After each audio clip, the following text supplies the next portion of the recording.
bom dia a todos, bem-vindo à sala híbrida do Instituto Dante Pazanese de Cardiologia. Estamos hoje aqui reunidos para o tratamento transcatéter da estenose aórtica e, para efeito de comunicação, eu vou pedir desculpa a todos os senhores e passar para o inglês no sentido de prestigiar o nosso chairman e alguns dos panelistas para um melhor entendimento. Welcome everybody. We have the Dante Pazanese team to perform a TAVR procedure. Dimytri Siqueira on my right-hand side, with our fellow for the second year, Henrique. We have great contributors here on the valve team side. Francisco is the anesthesiologist in this case. We also have Davi Lebihan, who will help us with the echo interpretation.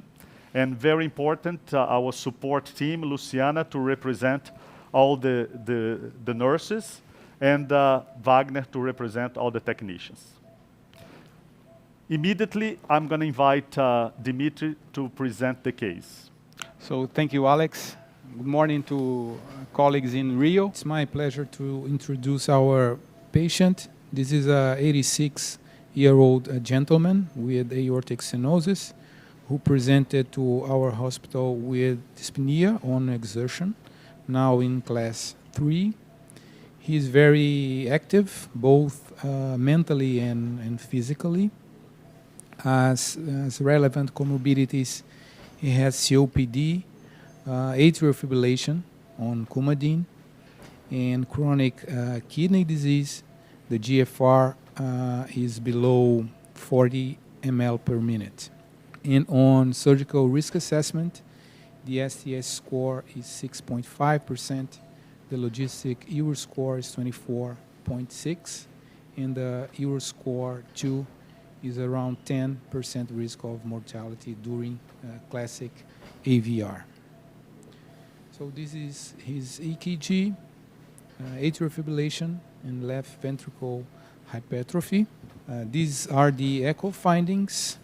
The LV function is well preserved.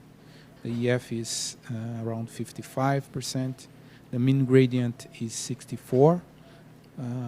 The aortic valve area was estimated in 0.7 square centimeters, and this patient has also pulmonary hypertension, a mild aortic regurgitation, and a mild mitral regurgitation.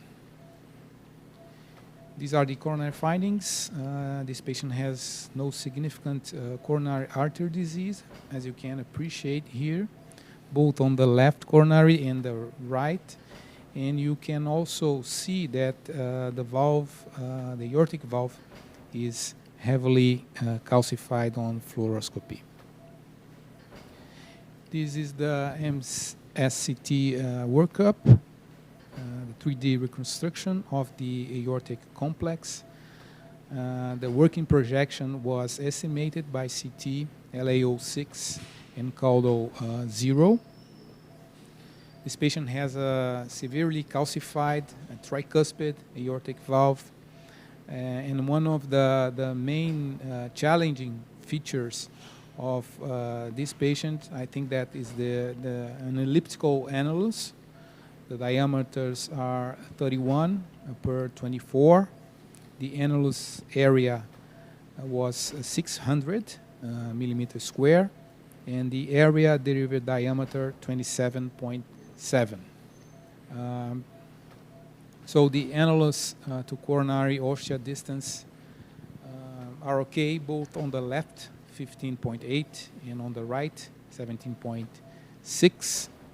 And this is the 3D reconstruction of the iliacs and femorals. You can see that the diameters from both sides are okay, all above 7 millimeters. There's some external calcification on both vessels, and they are tortuous, and this is one of the challenging features of this case also. Based on CT, we're going to use the right femoral for TAVR procedure. So in summary, 86-year-old with severe symptomatic aortic stenosis, moderate to high surgical risk based on the scores that we had presented. And after hard team discussions, including a cardiovascular surgeon, there was an agreement for TAV indication, and our plan is to perform TAV with the LOTUS valve system under conscious sedation in a fully percutaneously technique using a double proglide for repair, and we intend to perform this case without pre and post dilation. So great. So due to the fact that this patient has COPD, we decided to go to a more minimalistic approach with sedation only, and echo will be performed transthoracically. Before we continue, I would like to stop for a little bit for some discussion from the panel and the audience. Before we start, I would like Dimytri to describe the access that we have for this case. Briefly, let me show you our vascular setup. We puncture both groins, and here we have a 7-French sheath for pigtail injections and pressure monitoring. And here Venous Access with a 6-French and a temporary pacemaker lead on the right ventricle. And on the right, we already placed the large introducer sheath that we're going to use for valve implantation. This is the angiography we just performed. As you can appreciate, we are very careful to position the projection that we can see the 3 leaflets of the valve, so then we are sure that we're in the right plane. So now it's time to cross the aortic valve. This is the M-PLATS1 diagnosis catheter with a regular straight tip wire. We always do this maneuver in the RAO projection for safety reasons. And then we exchange the straight tip wire for a long J-tippet. And then we exchange the M-PLATS left catheter for a pigtail to evaluate the hemodynamic parameters. The peak-to-peak gradient is about 85. Aortic diastolic pressure is 44. And we need to keep in mind all these pre-TAVR values just to compare them with the results after valve implantation.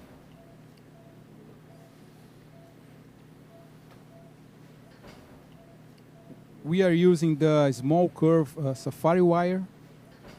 Now Safari is in place. And again, we think that it's important to place the stiff wire in RAO projection just to prevent complications such as ventricular perforation.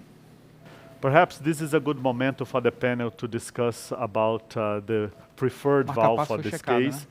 I'm sure that most of the valves available could be indicated for this case, but our thought here was to choose the LOTUS valve, mainly due to the fact that this is a highly calcified valve, and I think that the radial force of LOTUS will be a good advantage, and also due to the elliptical shape of the valve. It's, as you saw, the annulus was 34 by 21. Now Juliana from Boston Scientific just mounted the LOTUS valve and gave to Dimytri. Dimytri, you want to go ahead and describe a little bit the system? Okay. So this is the delivery system. You can see the pre-curved convex shape of the delivery system. This is important to navigate through tortuosities. As before we introduce the delivery system into the sheath, it's important to check if there is a smooth transition from the nose cone to the distal sheath with a minimum gap of 1 millimeters between these two structures, as you can see here.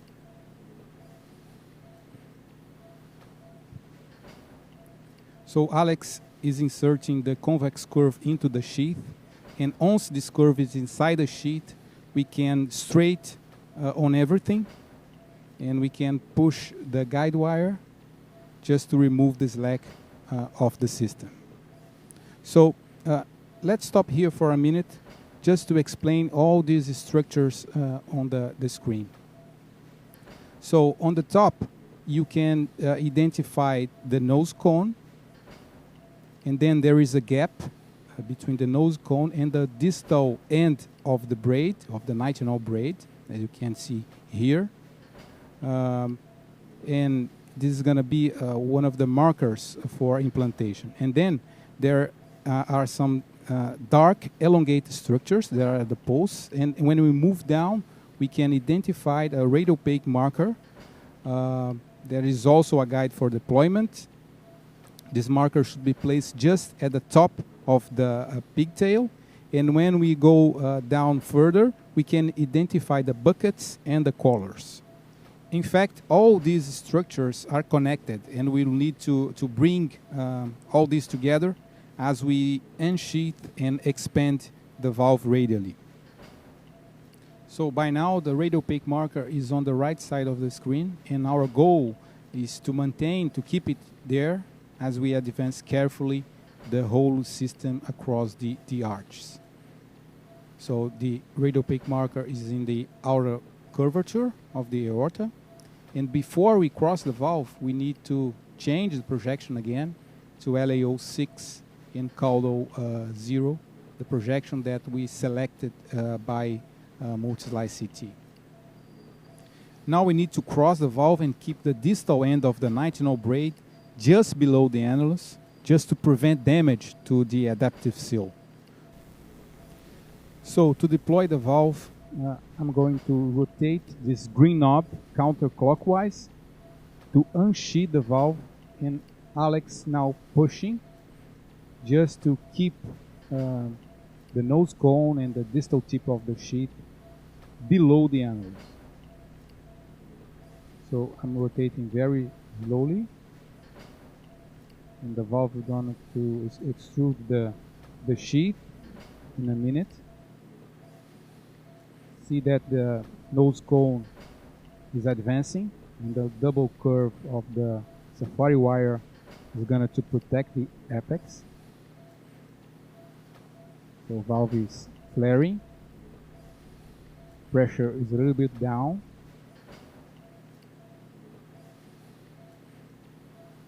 And now valve is already functioning, and we can see that the blood pressure is recovering as we continue to deploy the valve.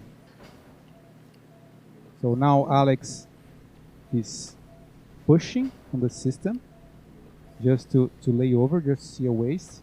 And it seems that the valve is not coaxial. So let's do an angel to check the position. Oh, there's a moderate regurg, and the valve is definitely not coaxial.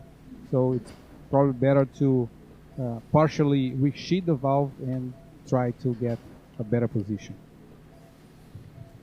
So let's resheath and redeploy the valve. Now I'm going to rotate the green knob clockwise, and Alex is pushing on the device just to release the valve from the annulus. Blood pressure is good at this point. Valve is functioning. I'm resheathing the system. The valve moved down, and now we are going to try to put the valve in a higher position. This is a 27 millimeters LOTUS, and by doing so, we think that we're going to prevent both aortic regurgitation, paravalvular regurgitation, and also conduction disturbance. So Alex is pulling.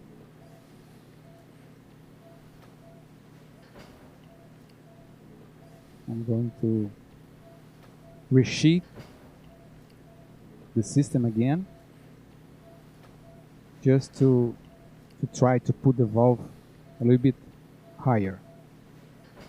Okay, I think it's in a good position. The radiopaque marker is above the pigtail.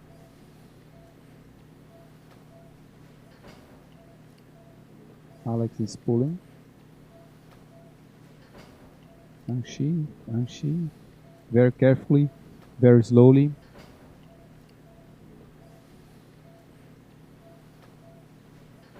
Now we can see some waste. It's important to keep in mind that the valve is going to foreshortening more, so it's better to perform an angel at this point just to check the position of the valve. Okay, I'm gonna open a little bit more. There is definitely a waste at the annulus level. And now we can do an angel. So now we have to decide on several things. First, the position.